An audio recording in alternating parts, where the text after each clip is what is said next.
नमः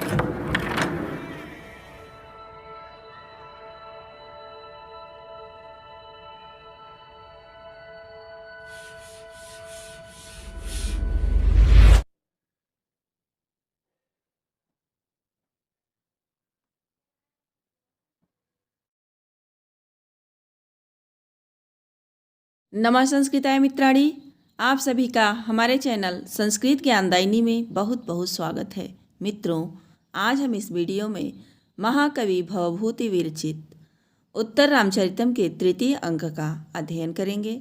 इसके पहले हम लोग इसके तीसरे भाग का अध्ययन किए। आज इसमें हम लोग चौथे भाग का अध्ययन करेंगे। और तीसरे भाग में हमने देखा कि जो तमसा और मुरला आपस में बातचीत कर रही है, इसी प्रसंग में तमसा बतलाती है कि हमको आदेश मिला है कि सीता के साथ हमें रहना है, इसलिए मैं सीता के साथ रह रही हूँ। जब यह बात मुरला सुनती है तो बड़ी खुश होती है और कहती है कि मैं इसी कार्य से तो आई थी, तो मैं इस वृत्तांत को अब चल के भगवती लोपामुद्रा से निवेदन करूँगी। तो चलिए देखते हैं मुरला।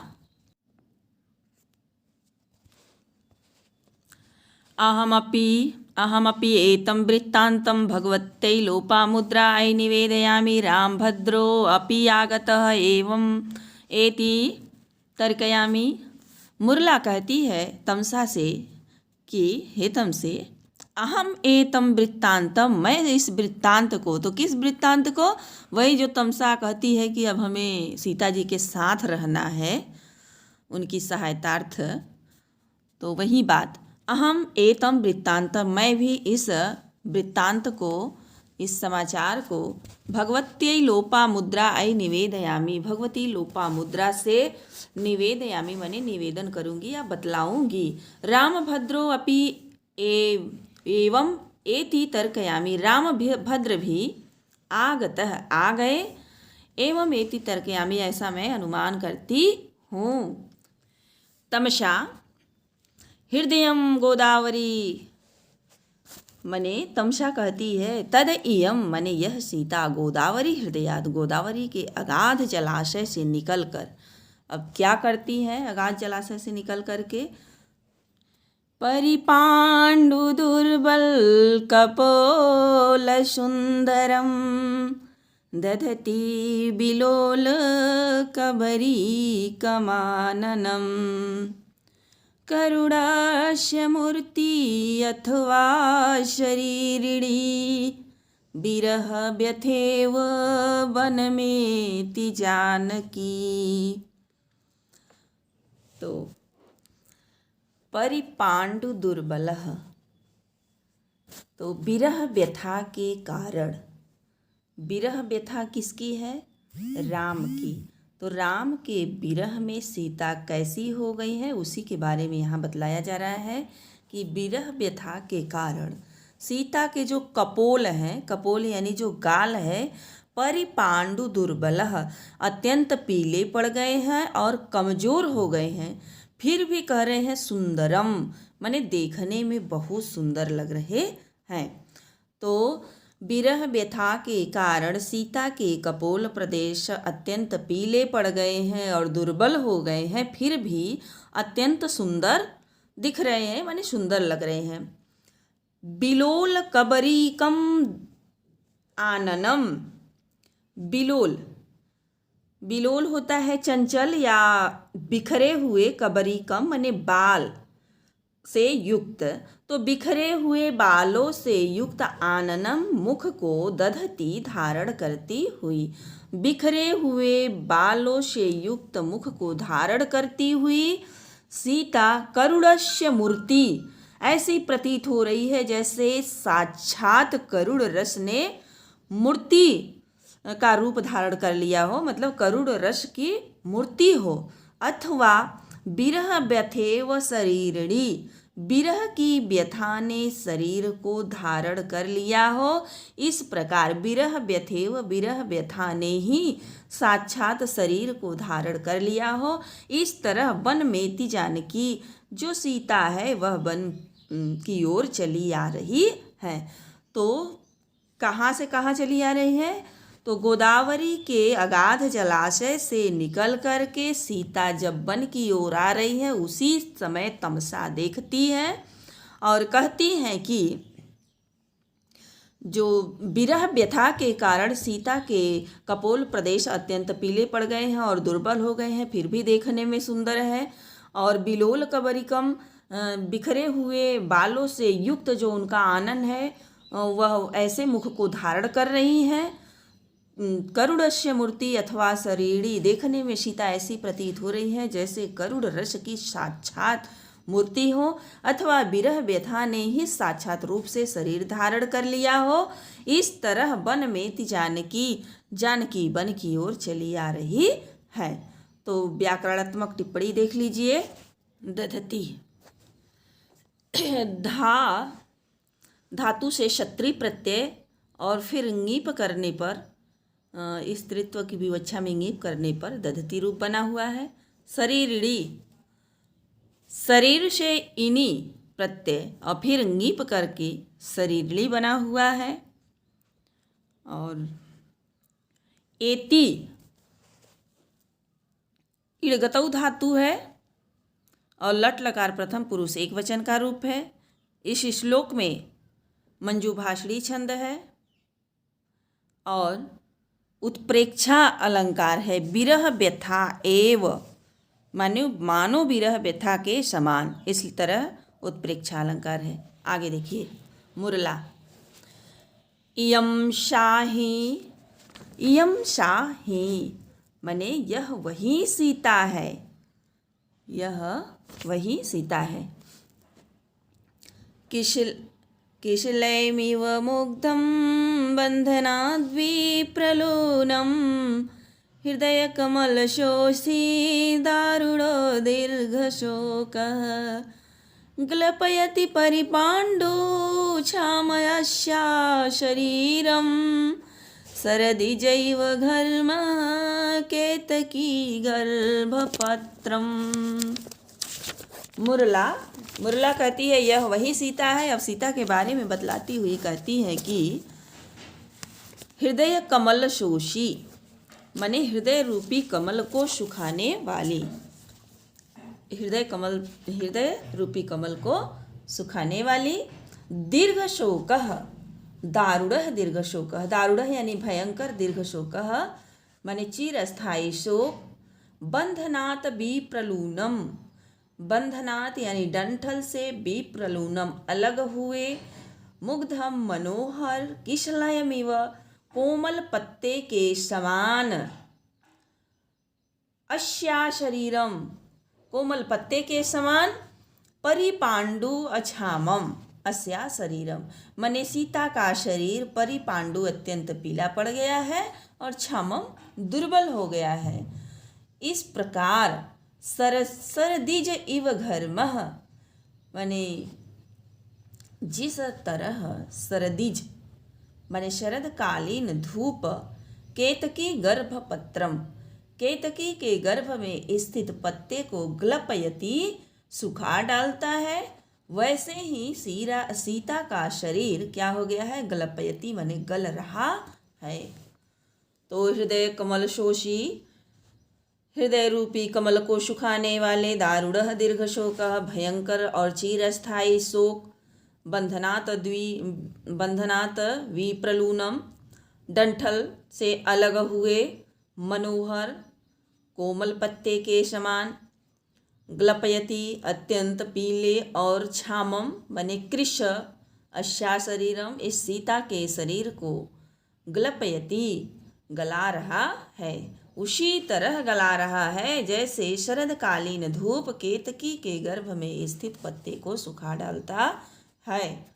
माने शरदकालीन धूप इतना तेज होता है कि कोई भी बीज इत्यादि बो दिया जाता है तो अंदर से भी उसको सुखाने का काम करता है। ऐसे ही सीता के अंदर जो राम का शोक है, वह शोक सीता के हृदय को अंदर ही अंदर सुखा रहा है और उनके शरीर को गला भी रहा है। तो व्याकरणात्मक टिप्पणी देख लीजिए। मुग्धम मुह धातु से अक्त प्रत्यय करने से मूर्धम बना हुआ है। विप्रलूनम, वी उपसर्ग पूर्वक लुई छेदने धातु से अक्त प्रत्यय करने पर विप्रलूनम बना हुआ है। ग्लपयति, ग्लय से ऋच करने पर लट लकार प्रथम पुरुष एक वचन में ग्लपयति बना है। और कभी कभी ह्रस्व न होने पर ग्लापयति ऐसा भी रूप बनता है। छामह, छायो मासूत्र से छः से अक्त प्रत्यय करने पर छामह बना हुआ है। और सरदीजह, सरदिज जायते इति सरदीजम में उपपद तत्पुरुष समास है। और इसमें मालिनी छंद है। इस श्लोक में मालिनी छंद है। उपमा एवं रूपक अलंकार का प्रयोग किया गया है। तो सरदिज इव में उपमा है, माने शरतकालीन धूप के समान। और हृदय कमल सोशी माने हृदय रूपी कमल को सुखाने वाली, यानी यहाँ रूपक अलंकार है। इति परिक्रम्य निष्क्रांते, ऐसा कहने के बाद घूम करके परिक्रमा करती हुई निकल जाती हैं। इति शुद्ध विस्कंभक, यहीं पर शुद्ध विस्कंभक समाप्त हो जाता है। तो 5 श्लोकों के बाद शुद्ध विस्कंभक जो है समाप्त हो जाता है, जिनमें से 4 श्लोक मुरला के द्वारा कहा गया है और चौथा जो श्लोक है वह तमसा के द्वारा कहा गया है। आगे नेपथ्ये, नेपथ्य में जात जात पुत्र पुत्र ततः प्रविशति पुष्पावचयः व्याघ्राश करुणोत्त शुक्यम आकर्षयन्ति सीता। पुष्पा अवचय माने फूलों को तोड़ने में व्यग्र यानी व्यस्त। सकरुण उत्सुक्यम माने करुणा और उत्सुकता के साथ सुनती हुई सीता प्रवेश करती है। फूल को तोड़ती रहती है और करुणा और उत्सुकता के साथ किसी की बातों को सुनती रहती है। तो इसके बाद फूल तोड़ने में व्यस्त करुणा और उत्सुकता के साथ सुनती हुई सीता प्रवेश करती है। सीता अहो जानामि प्रिय सखी वासंती व्याहरतिति, ओह मैं जान गई प्रिय सखी बासंती बोल रही हैं। व्याहरतिति माने बोल रही हैं। नेपथ्य, पुनः नेपथ्य माने पुनः फिर से नेपथ्य से आवाज आती है। तो क्या आ जाती है आवाज? सीता देव्याश्वकर कलितै शल्लकी पल्लवाग्रैः अग्रे लोलः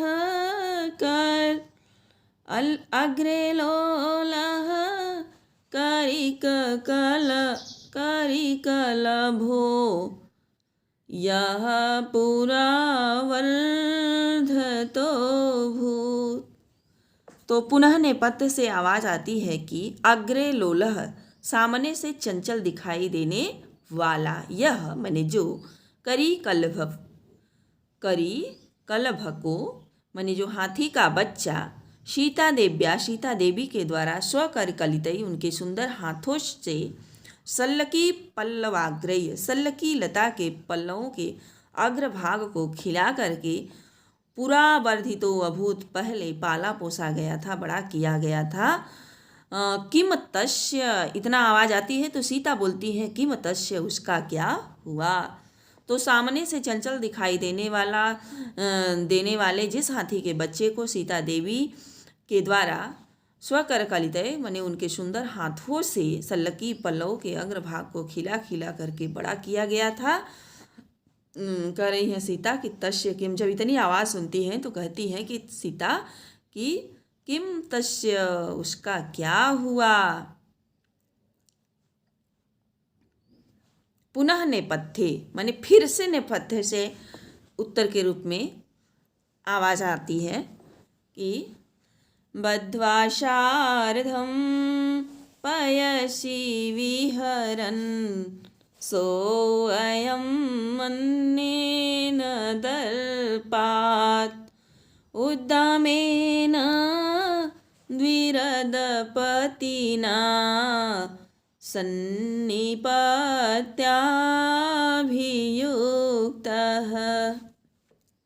बद्ध्वा शार्धम, सो माने वह हाथी का जो बच्चा था वह बद्ध्वा शार्धम अपनी पत्नी हथिनी के साथ पयसी विहरन माने जल में विहार करता हुआ, माने वह हाथी जो था जो सीता के द्वारा पाला गया था वह अपनी पत्नी के साथ जल में विहार करता हुआ अन्येन उद्दामेन, अन्येन यानी दूसरे, उद्दामेन यानी हाथ उदंड, द्विरद पतिना जिसको 2 दांत निकल गए हैं ऐसे हाथी के द्वारा दर्पात अहंकारवश सन्निपत्य माने समीप में आकर के अभियुक्त आक्रमण कर दिया गया है। तो बद्ध्वा शार्धम, शो माने जो हाथी का बच्चा सीता पाली थी वही बद्ध्वा शार्धम अपनी पत्नी के साथ जल में विहार कर रहा था और किसी उदंड हाथी ने, दूसरे उदंड हाथी ने अहंकार वश पास में आकर के उसके ऊपर आक्रमण कर दिया है। सीता ससंभ्रमं कतिचित् पदानि गत्वा, बड़ी घबराहट के साथ, ससंभ्रमं माने घबराहट सहित, कतिचित् पदानि माने कुछ कदम आगे जा कर के, आर्यपुत्र परित्रायस्व, परित्रायस्व, आर्यपुत्र रक्षा करे, किसका रक्षा करे? तो मम तम पुत्रकम, मेरे उस पुत्र की रक्षा करे। विचिन्त्य विचार करके, सोच करके, धिक्कार है। तानेव चिर परिचितानि अक्षराणि, वहीं चिर परिचित अक्षर पंचवटी दर्शनेन, पंचवटी के देखने से, पंचवटी के दर्शन से, माम मंदभागिनी अनुबधनाति, मुझ अभागन को का अनुसरण कर रही है, मुझ अभागन का अनुसरण कर रही है। हाँ आर्यपुत्र, हाँ आर्यपुत्र, ऐसा कह करके मूर्छित हो जाती हैं। प्रविश्य, इसी पर तमसा प्रवेश करती है और तमसा जो है धैर्य दिलाती हुई कहती है धैर्य धारण कीजिए, और सीता होश में आ जाती है। इतना है नहीं, लेकिन क्या है किसी को मूर्छित करके छोड़ना नहीं चाहिए, इसलिए मैं इसके आगे का भी थोड़ा एक लाइन बोल दी हूँ। तो मित्रों आज यहीं तक, इसके आगे का वीडियो मैं अगले भाग में लेकर के आऊँगी। और यदि आप हमारे चैनल पर नए हैं तो चैनल को सब्सक्राइब कर लें और बेल आइकन को प्रेस करें ताकि हम जो भी वीडियो अपलोड करें उसका नोटिफिकेशन सबसे पहले आपको प्राप्त हो। धन्यवाद।